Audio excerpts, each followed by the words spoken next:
At the beginning of today's show, I want to rock you with some numbers. As of today, June the 25th, the day we filmed, the US has reported 326 mass shootings in 2023. This year could break a new record, given that there have been more than 600 mass shootings in each of the past 3 years, and the highest number was 690 in 2021. It's even more shocking if you calculate the daily average, the equivalent of almost 2 mass shootings each and every day in America over the past 3 years. And do not forget, besides mass shootings, there have been more not that mass gun violence incidents happening in America every single day.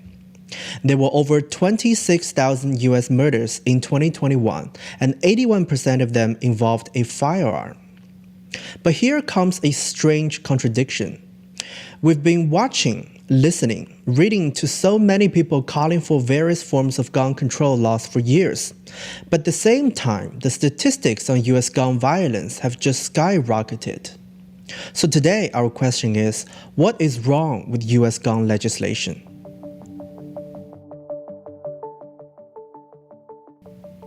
First of all, many Americans are indeed calling for gun control laws. According to a 2022 national poll by the University of Chicago and the AP NARC Center, 71% of Americans say gun laws should be stricter, including half of the Republicans and a majority of those in gun-owning households. In terms of specific appeals, majorities want tighter background check laws and various bans. That makes sense because the current gun laws do have problems. From 1966 to 2019, 77% of mass shooters purchased at least some of the weapons used in the shootings legally. Americans are calling for change. They count on their representatives to do something. But what are their representatives saying? 3 precious little kids lost their lives, and I believe 3 adults. So it's a horrible, horrible situation, and we're not going to fix it. Criminals are going to be criminals. Do you think there's any role for Congress to play in reaction to this tragedy? Obviously, this is your state now, but It's happened in every other state. Oh, it's happening. It doesn't matter what state it's happening in. We're all Americans. It doesn't matter the color of their skin. They all bleed red. They're bleeding a lot. I don't see any real role that we could do other than mess things up, honestly, because of the situation. It's like I said, I don't think a criminal's going to stop from guns. You know, you can print them out on the computer now, 3D printing, and there's really, I don't think you're going to stop the gun violence. I think you've got to change people's hearts. You know, as a Christian, as we talk about in the church, and I've said this many times, I think we really need revival in this country. I think our ministers and our communities of faith need to come together and start preaching about love from the Bible, that's in the Bible. We're not going to fix it. Criminals are going to be criminals. I don't see any real role that we can do other than mess things up. I don't think you're going to stop the gun violence. Mr. Burchett, you didn't get elected because you're less likely to mess things up, did you? You're expected to play a real role, and calling on the Bible to solve mass shootings doesn't sound like one of them. Now guys, do you also think politicians should do something about gun control? And what do you think is holding up the legislation?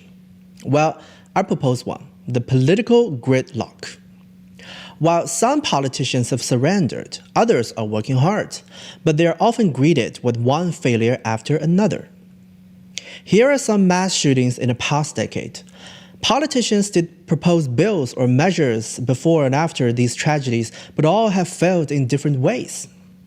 After the shooting at Sandy Hook Elementary School in 2012, in which 26 people were killed, Congress proposed a bipartisan bill and some bans. Many senators, including some Republicans, rooted for the bill, but it failed to get the necessary 60 votes. Back in 2015, 14 people were killed and 22 were seriously injured in a San Bernardino shooting. One day after it, the Senate rejected 2 gun control proposals. The shooting at Paul's nightclub killed 49 people and wounded 53 others. But after that, the Senate failed to pass legislation that could restrain gun sales. Gun control measures were also proposed after the mass shooting in Las Vegas in 2017, in which 58 people died and more than 500 were injured. However, the measures failed to pass in Congress. And this was a close one. After a mass shooting at El Paso, Texas Walmart that killed 23 people, House Democrats passed bills to strengthen gun background checks. However, Republican Senator Mitch McConnell, the majority leader at that time, said he would not take up any legislation unless then-President Trump agreed to sign it into law, and Trump had long ago said he would veto it. These are only a few examples. The political gridlock on gun control legislation is haunting the nation's conscience. John J. Donahue, a professor at Stanford Law School, has studied gun control laws for years. He laid it all out brilliantly in an opinion piece for The Atlantic. He said, "Gun violence now in the U.S. is a national disgrace that illuminates the ability of American political system to adopt numerous popular public policy strategies, which," he said, "together could substantially reduce the prevalence and destructiveness of these events." Okay. Now some may say, even if it's so difficult to get gun control laws enacted, some have been passed. That's right, especially at the state level. Due to more and more mass shootings in recent years, politicians have worked on some proposals seriously because of shifts in the attention of the media and constituents. However, a close analysis of their content may surprise you. Before we jump into the surprising part, first and foremost, let me emphasize two things. There are not just our common sense intuitions, but also the conclusions of researchers. Number one, more guns, more mass shootings. Number two, the more relaxed gun laws are, the more mass shootings are to happen. So, every time a mass shooting occurs, public opinion is overwhelmingly in favor of tighter gun control laws. It does sound reasonable, as we can see in these research findings. However, and here comes the surprising part, and what actually happened is probably the opposite. A Harvard study found that the annual number of laws that loosen gun restrictions doubles in the year following a mass shooting in states with Republican-controlled legislatures. But in Democrat-controlled states, mass shootings have no significant effect on laws enacted. Moreover, there is, I quote, "no significant effect of mass shootings on the enactment of laws that tighten gun restrictions." Imagine that. Now, this is scary. The findings of the paper, combining with other studies we just talked about, have drawn a vicious circle. More relaxed gun laws, more mass shootings. However, more mass shootings do not significantly result in more stricter gun laws, but in turn lead to even more laws that loosen gun laws. Then start over, more relaxed gun laws, more mass shootings. Round and round, it's like a turning table. It turns faster and faster. The plates and bowls are thrown to the floor, are shattered. And then, here we are.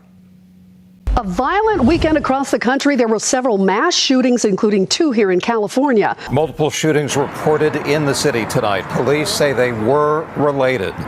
2 victims were shot and taken to the hospital. We are following that breaking news out of Illinois. At least 20 people were shot during a Juneteenth celebration. One of the victims has died. Police say the shooting happened around 12:30 this morning as a large group gathered in a parking lot in Willowbrook. The Harvard paper is just an academic study and it does not portray all the details of real life. But after reading it, I kept thinking, why? Why do so many gun tragedies lead to a loosening of gun controls, but not a lot of laws that tighten them? I mean, the two parties in the United States have been fighting over guns for decades, and both sides seem to be shouting pretty loudly on TV. But how can the legislative outcomes become so different? Another research paper I read suggests that it might be a result of a difference in political behavior. People who favor relaxed gun controls are more likely to take actions like writing letters and contributing money than those who want more restrictions. As a result, perhaps their voices are more likely to be written into the law. And mulling over this logic, I found it might be true. And before we were conscious of it, the severity of gun violence in the United States may have already driven many people out of anger, out of confusion, out of surprise, into a kind of emotional numbness. And when people are calling for leadership, are America's politicians doing enough? Because what they did, what they do, the way they politicize guns and violence led us to this day where, and I don't know what the latest number is, I think we have 14 dead parents, loved ones, who their world is spinning, who right now have to think, how am I going to plan a funeral? Who right now have to think, what kind of casket? Who right now have to think, all I did was send them to school, and I have to plan their funeral. Still live it to the faith, the Bible? Mr. Burchett, what do you think? All right, that's for today. Thanks for watching. If you like our show, please remember to click like and subscribe on Pablo, and see you next time.